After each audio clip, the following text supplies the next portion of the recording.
নুরুন নবী আপনি লিখেছেন, নামাজে ডান পা নড়ে গেলে নামাজের কোনো অসুবিধা হবে কি? নামাজ যদি ডান পা নড়ে যায় কোনো অসুবিধা নেই, কিন্তু যদি ডান পা আপনি রুকু সেজদাতে একবারও না লাগান জমিনে, তাহলে সেক্ষেত্রে নামাজ হবে না। আপনার পা আছে সুস্থ পা, অথচ আপনি পা জমিনে লাগাচ্ছেন না, তাহলে নামাজ হবে না।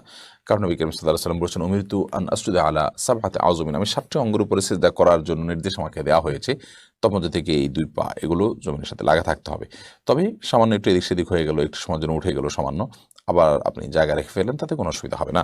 সুমাইয়া সাদ্দাম আপনি লিখেছেন, নামাজের সেজদায় দোয়া করার নিয়ম কি? বাংলায় কি দোয়া করা যাবে?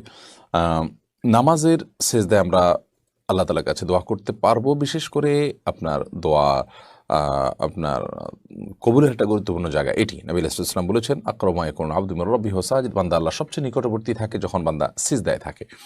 এখন কথা হলো, মাতৃভাষায়, মায়ের ভাষায়, নিজের ভাষায় দোয়া করতে পারবেন কিনা?